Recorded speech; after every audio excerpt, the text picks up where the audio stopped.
Namaste, everybody. Sannyasi Shivani here. Today's yoga views is all about the full moon on the 26th of May, which is actually a total eclipse. So super intense, to put it lightly. The moon's in Sagittarius and the sun is in Gemini, right? So a full moon always has the moon completely opposite to where the sun is on the chart. What's really interesting in this full moon lunar eclipse is that the sun is only 6 degrees away from the north node in Gemini, which is where we want to focus, right? And of course that, as you've heard in different videos, is all about simplicity and keeping things simple and communication simple because it's in Gemini. And of course the south node is kind of what we want to get away from. And that's in Sagittarius, which of course denotes complications and things being more energy sucking than they need to be. And the moon is only 6 degrees away at the time of the full moon. It's only 6 degrees away from the south node. So the sun is 6 degrees away from the north node, and the moon is 6 degrees away from the south node. At the time of the full moon. Now, of course, the moon moves a lot faster than the sun, so it's actually only going to take 6 hours for the moon to come into alignment with the south node, and then 6 days for the sun to come into alignment with the north node. So when I understand this, it's like this at the time of the full moon on the 26th of May, there's going to be a period now. Of course, it's about 9 a.m. Mountain Standard Time, because that's where we are. That it's going to be in 6 hours of kind of intense emotional, because that is the moon, complications. So we really need to sort of be careful that we don't over-identify with what's happening on the 26th, don't over-identify with trying to figure things out. Like, give it a few hours, just take a breath, hold your horses, give it a few hours, let that burst of complicated energy sort of pass. Because the sun reaching the north node in 6 days is going to really shine a light on simplicity. And that's what we want to really focus on, right? If you focus on the light, the shadows fall behind you. So the 26th is potentially going to be a little bit intense. And so you really want to be able to just allow the emotional body to be witnessed to the full extent and not overly identify and make a lot of decisions from that point. Jupiter is also really interesting in this lunar cycle because on the 13th of May, which is actually a few days ago from when we're recording this, Jupiter is entering Pisces. But on the 21st of June, it's going to retrograde back into Aquarius again until October. So from now until the 21st of June, Jupiter is really amplifying, because Jupiter amplifies everything. Jupiter amplifies Neptune, because Neptune, of course, is in Pisces. So this energy is like Neptune in yoga, Jupiter in yoga. Jupiter is considered guru. And so it is the positive qualities and amplification. And so when Jupiter is moving into Pisces, it's going to amplify Neptune, but Neptune can get a little irrational, all right? So you want to be able to really watch the stories and try not to get irrational. And of course, complicated, imbalanced emotions really fuel irrationality very, very well.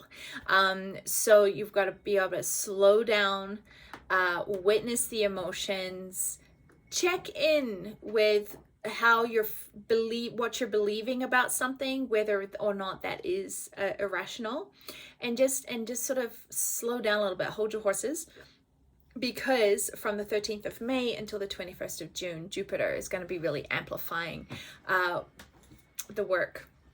that needs to be done around what we believe, and with our connection with the soul, which of course is Pisces. So then that's from the Jupiter, and then the full moon, of course, is the 26th of May. But shortly after that, on the 30th of May, the moon is going to reach Pluto. And of course, Pluto is about regeneration, and it's in a really nice alignment with Lilith, or the black moon, or the dark moon, which is about what is hidden. So, you know that saying, it's always the darkest just before the dawn. That is really what this lunar cycle is going to be, I think, feeling a lot about. There's a lot of like complications, is always so like distorted energy, complicated energy, distorted energy, which is really, the chaos is exactly the opposite of our innate being, of where we need to be right now. So anything that's chaotic, no thank you. Anything that is distorted, take a moment, no thank you. And at the end of the month, that deep dark, and I don't mean dark as a negative, but dark, think of it like a seed in the ground that is warm and swollen with water, and it's just about to break open and sprout towards the light. As you can see, I've been in the garden. This is where we are, right? We've got the water with the moon, and we're full of water and the warmth of the sun in the northern hemisphere. We're coming into spring, and it's been like quite lovely and warm, and we're just about to sprout towards the light. But in that moment just before we're about to sprout is the darkest time. And so the 30th of May really is like, it's like the space between the sentences. It's the closing, the darkness, just as one day completely ends and the next day completely starts. It can be really beautiful. It can be really beautiful if you're able to come into that quiet, peaceful solace in self. And that, I feel, is really what we're, at the end of the month, we're going to be able to tap into beautifully. Now, of course, there's always the pendulum in this dualistic world, where we're going to be seeing a lot of other energies that are very identified with chaos and identified with big emotions and that. And we can do nothing about that. The only thing we can do is really focus on where we are and setting ourselves up, not saying yes to too many actions, not saying yes to too many engagements, not saying yes to too many commitments, but really allowing ourselves to come into a quiet, deep solace in self. And that's going to be, the opportunity is going to be there at the end of the month, on the 30th of May. So Mercury and Venus are still in Gemini. And so because the sun is now in Gemini, there's this like delicious, clear connection to love that is right there. It's right there. And so centering our actions around simple joys is really going to be a great barometer for where we are and where we need to be. And of course, when we're focusing on that, as I just said before, of course, the other opposite is also there for the experience, which of course is Saturn. Saturn and Uranus, the change of Uranus and the past of Saturn are still kind of like duking it out. And this resistance to change.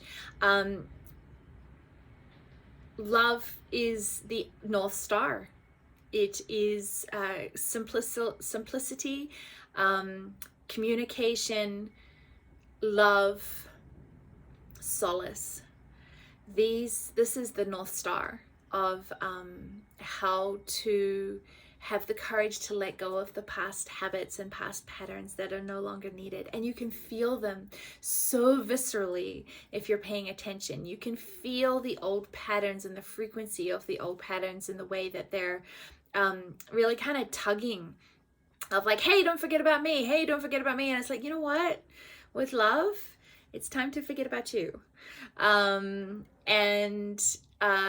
And so really letting those old habits and old patterns and of course to let go of an old habit, you actually have to create a new one.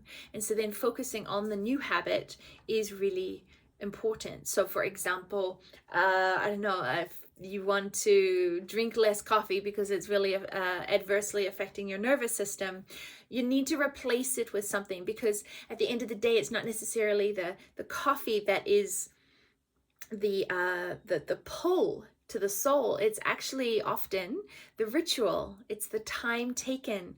It's the ability to sit and enjoy something. And so you need to replace that with something else, maybe like a hot chocolate or something.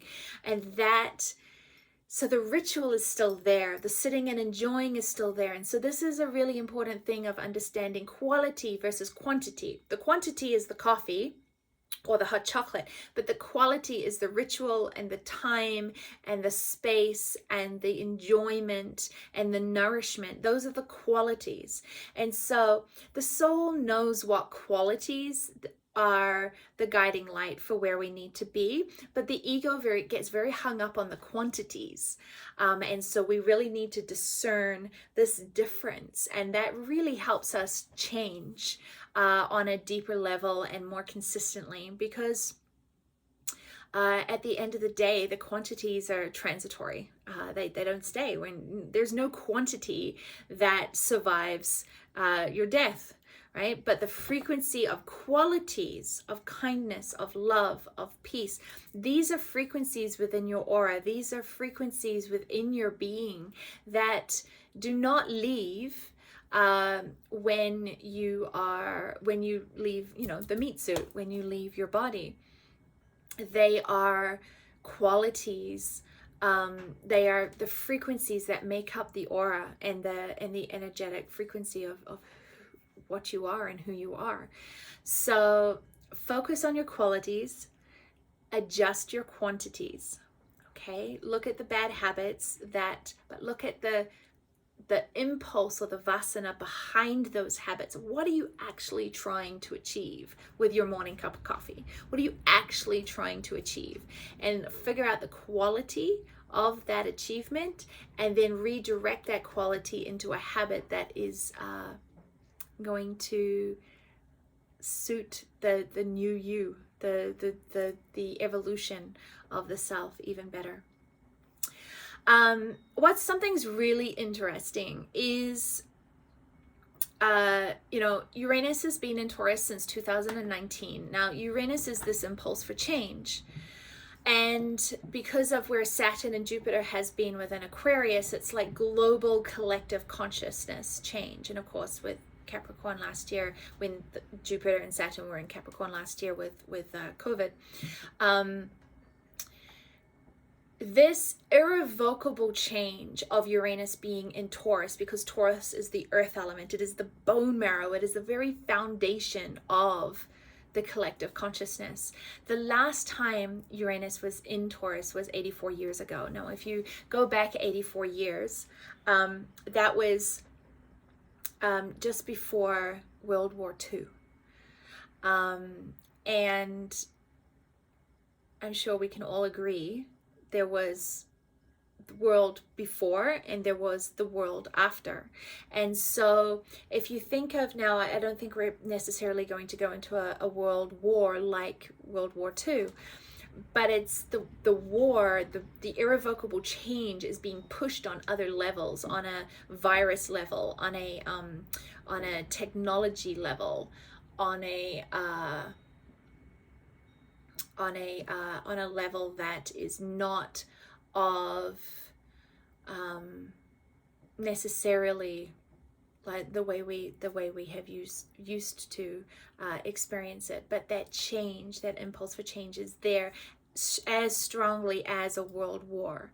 And then of course there is the aftermath of figuring out how to live again. And of course last time there was the Industrial Revolution and all of that capitalism that came through, which I don't personally think has been a very good thing for the long term. The beginning of June, when the moon reaches reaches Vesta and Karen. Vesta is all about harmony, Karen is about health. The beginning of June really has an opportunity to bring health back into harmony. So you know, whether or not that's you get your vaccination, or if you experience something other physically that you want to get checked out, don't delay. Get yourself back into balance physically, so that you are strong and capable to step into the new cycles that are coming through for the rest of the year. The last thing that I just wanted to mention is the 7th of June, when the moon actually reaches Uranus, and then the 8th when it reaches Lilith. What needs to change is going to be unveiled, because of the moon's amplification of these aspects. So clarity is coming, quality is key. Don't fight the change. Simplify, take a breath, hold your horses, really allow yourself to bask in that moment of deep solace and peace before the sprout is cracked and reaches for the stars, for the sun, for the sky. So it's a beautiful time. It's not necessarily an easy time, but for those who are ready, it is a beautiful time. And I wish you ease and solace in the weeks ahead, right? Namo Narayan.